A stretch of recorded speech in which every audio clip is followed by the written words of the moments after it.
माना जाता है जो अनन्य भाव से श्री कृष्ण की भक्ति करते हैं, भगवान उनके कार्य स्वयं संवारते हैं। अपना मान टले टल जाए, भक्त का मान ना टलते देखा। एक संत जी थे, वे श्री कृष्ण के परम भक्त थे। श्री कृष्ण की मानसिक पूजा करते थे।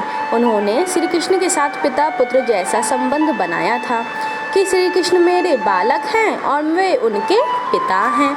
वे हर रोज कान्हा को उठाते, भोजन कराते, गोद में खिलाते, अपना पूरा वात्सल्य श्री कृष्ण पर उड़ेल देते।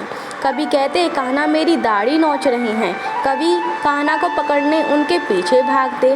कृष्ण भक्ति में पूरा संसार भूल ही गए थे, हर समय कृष्ण भक्ति में ही रमे रहते। एक बार संत जी शिष्यों से कहने लगे कि मैं कभी गंगा स्नान करने नहीं गया। शिष्य कहते गुरुजी आप काशी जी चले जाओ। लेकिन संत जी श्री कृष्ण के वात्सल्य भाव में वे इतने रमे हुए थे कि उन्हें लगता था श्री कृष्ण कह रहे हैं कि मैं भी छोटा हूँ, बाबा अभी आप मत जाइए।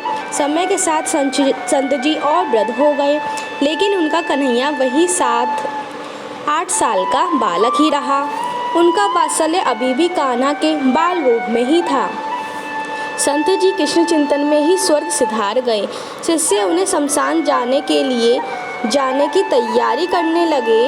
इतने में एक 7-8 साल का सुंदर बालक उनके सामने आया और उनके हाथ में गंगा जल का एक घड़ा था और कहने लगा मैं इनका मानस पुत्र हूँ, इनका संस्कार मैं ही करूँगा। इनकी इच्छा थी गंगा स्नान करने की, इसलिए मैं उनकी इच्छा जरूर पूर्ण करूँगा। इसलिए मैं घड़े में यह गंगा जल लाया हूँ। बालक ने संत जी के पार्थिव शरीर को गंगा स्नान कराया, संत के माथे पर तिलक लगाया और फिर उनका अग्नि संस्कार किया। उस बालक में एक अद्भुत सी कशिश थी कि कोई कुछ बोल न सका, किसी ने कुछ पूछा ही नहीं। अग्नि संस्कार के बाद बालक अंतर्ध्यान हो गया। उस बालक के जाने के पश्चात लोगों के मन में आया कि संत जी के तो कोई बालक ही नहीं था, वो तो बाल ब्रह्मचारी थे, उनका तो कोई पुत्र ही नहीं था।